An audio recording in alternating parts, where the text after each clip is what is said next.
অবশেষে ঐতিহাসিক একটা রায় কলকাতা পুরসভার তরফ থেকে, তা হচ্ছে যে পার্ক সার্কাস মার্কেট, যেটা দীর্ঘদিন একটা জায়গায় পড়েছিল, সেই জায়গা থেকে পার্ক সার্কাস মার্কেটের এই যে স্থানান্তরকরণ, এবং সেটা আগামী দিনে পার্ক সার্কাস মার্কেট সুন্দরভাবে গঠন হচ্ছে। কিভাবে দেখছেন মেয়র পরিষদ হিসেবে গোটা বিষয়টিকে? দেখুন, এটা প্রথমে আপনাকে বলি, মার্কেটে অবস্থা খুব খারাপ। প্রায় ১০০ বছর হয়ে আসছে।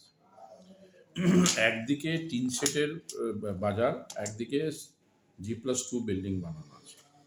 এবার G+2 বিল্ডিং বানাতে গেলে যে অবস্থা আছে, আমরা যদি খোলা জায়গা খালি করে যদি কাজ করি, তখন এই বিল্ডিংটা পড়ে যেতে পারে। অথবা আমরা ওই পুরনো বিল্ডিংটা যদি আমরা ভেঙে আরম্ভ করি, তাহলে এটা নিয়ে আমাদের কোনো কাজ হবে না।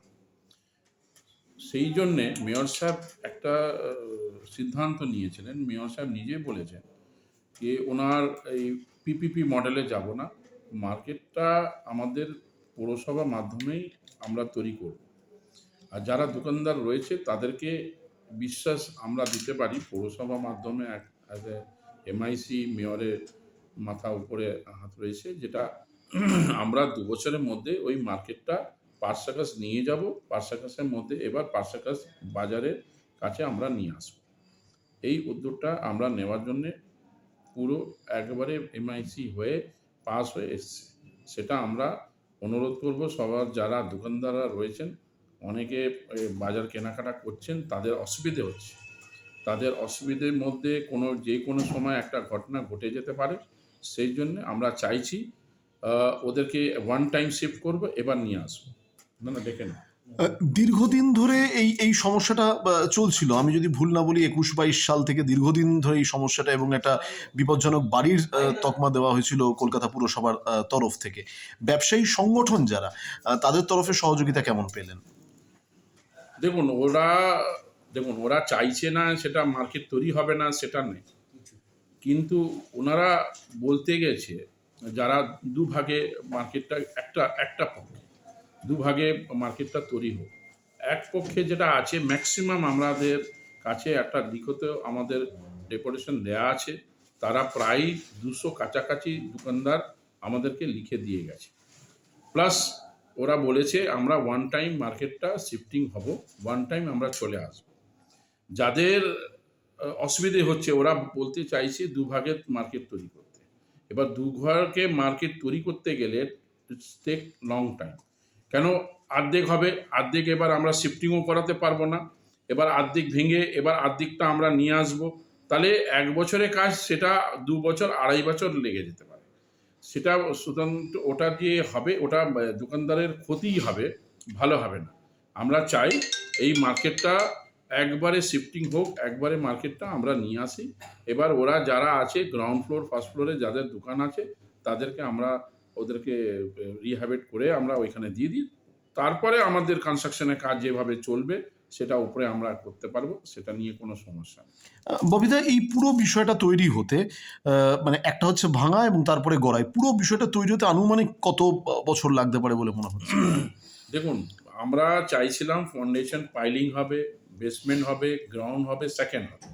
ফার্স্ট প্রায়োরিটি আমাদের দোকানদারকে যাদেরকে নিয়ে যাব শিফটিং করার জন্যে, প্রথমে নিয়ে আসার ওদের আমাদের দায়িত্ব। সেই দায়িত্বটা আমরা চাইছি ২ বছরের মধ্যে ওদেরকে আমরা নিয়ে আসতে পারবো। আচ্ছা। এবং যাদেরকে স্থানান্তরিত করা হবে সেটা কোন জায়গায়, সেটা কি কিন্তু ঠিক হয়েছে? সেটা পার্সাকাস পার্কে, যেইখানে আমাদের মর্নিং ওয়াকাররা যারা আছে তাদের কোনো অসুবিধা হবে না। প্লাস আমাদের কালী পুজো দুর্গা পুজো ওইখানে হয়, ওইখানে ওদের কোনো অসুবিধা হবে না। প্লাস মসজিদ রয়েছে, মসজিদের পাশে একটা জায়গা রয়েছে, সেই জায়গাটা আমরা দেখেছি, মেয়র সাহেবও দেখেছেন। এবার আমাদের মার্কেটে পার্ক অ্যান্ড স্কোয়ারে এমআইসিও দেখেছেন, দেবাশিস দা, উনিও দেখে এই জায়গাটা লোকেটেড করলো। এবার আমরা কিছু দোকানদারকে আমরা দেখিয়েছিলাম, তারা বলছে হ্যাঁ এই জায়গাটা হলে আমাদের ভালো হবে। এবার সেই জায়গাটা আমরা পার্কিং বা এরকম পরিষেবা আমরা দিতে পারবো, যারা কোনো অসুবিধা না হয়।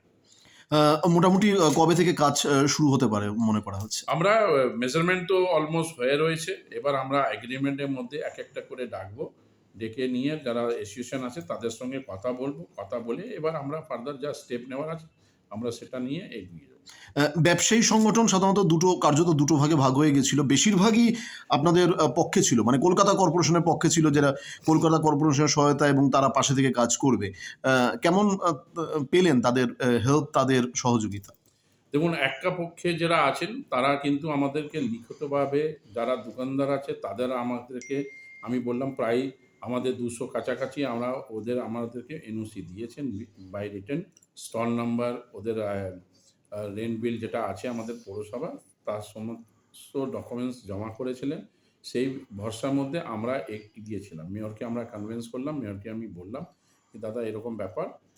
আরেকটা ভাগ যেটা আছে তারা মেয়রকে চিঠি দিয়েছে, আমাকে চিঠি দিয়েছে, প্রায় আমরা 3-4 বার ওদেরকে ডাকা হয়েছে, ওরা আসেনি, চিঠি দিয়ে যাচ্ছে। কিন্তু আসতে যখন মিটিং করতে বলছি, যখন মিটিং আমাদের চিফ ম্যানেজার মিটিং ডাকছেন, ওনারা পার্টিসিপেট করছেন না, বলছেন শরীর খারাপ। কিন্তু এই মুহূর্তে আপনাকে একটা জিনিস আমরা বলে দিই, যারা এইসব নিয়ে ভাবছে কি মার্কেট বাজার তৈরি করতে দেবে না, কিন্তু এই জায়গাটা হচ্ছে পৌরসভা জায়গা। এবার আমরা এই জিনিসটা বাধা দিতে পারে না। আমরা দেখব কোনো রকম মানে তারা আমাদেরকে হেল্প করছে না বাজার তৈরি করার জন্যে, কিন্তু এটা কড়া স্টেপ নেবে। মেয়র সাহেব অলরেডি নির্দেশ দিয়ে দিয়েছেন।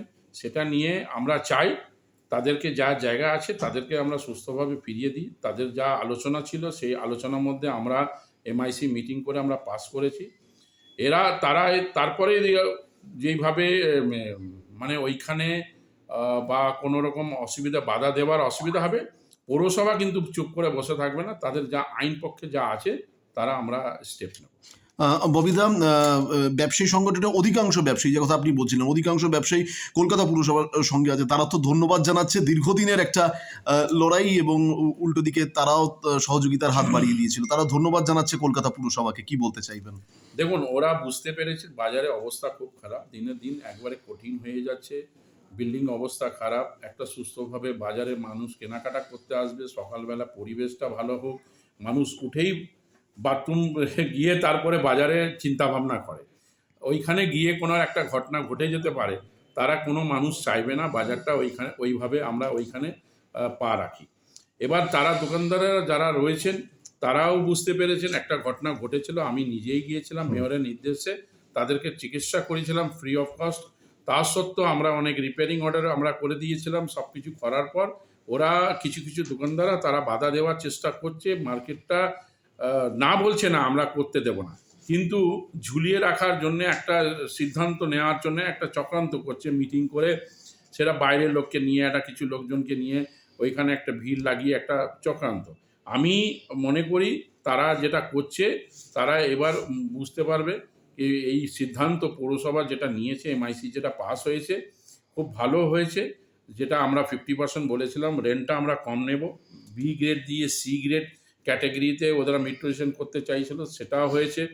এবার স্কটার ভেন্ডার যারা আছে তাদের লাইসেন্স পাকা থাকবে, যাদের নামে যাদের থাকবে তাদেরকে আমরা ওই 30 থেকে 35 স্কোয়ার ফিটের জায়গা আমরা অ্যালটমেন্ট করব। সেটা নিয়ে আমার মনে হয় না তারা কোনো রকম বাধা দিতে পারবে। মার্কেট তৈরি হবে। যারা করবে না তাদেরকে আমরা, যারা করতে চাইছে তাদেরকে আমরা এগ্রিমেন্ট করে আমরা মুভমেন্ট করে দেবো, ওইখানে মুভ করে দেবো, বাদবাকি মার্কেটটা আমরা সিল করে দেবো। শেষ প্রশ্ন, মেয়র পরিষদ মার্কেট ডিপার্টমেন্টের হয়ে, যেহেতু পার্ক সার্কাস মার্কেট দীর্ঘদিনের মার্কেট, শহর কলকাতার প্রাচীনতম মার্কেটের মধ্যে অন্যতম, কি বার্তা দিতে চাইবেন, কি মেসেজ দিতে চাইবেন? দেখুন, আজকে ওই মার্কেটটা প্রায় 100 বছর কাছাকাছি। আমরা চাই উন্নতি হোক। মমতা ব্যানার্জি যেইভাবে পশ্চিমবাংলাকে উন্নতি করে নিয়ে একটা এগিয়ে যাচ্ছেন, মার্কেট বিভাগ মেয়রের মধ্যে আমাদের মেয়র চাইছেন প্রত্যেক মার্কেটটা সুস্থভাবে সুন্দরভাবে একটা তৈরি হোক বা সিস্টেমেটিক চলুক। সেই জন্যে আমরা চাই পার্ক সার্কাস মার্কেটটাই তৈরি হবে। অনেক অনেক ধন্যবাদ।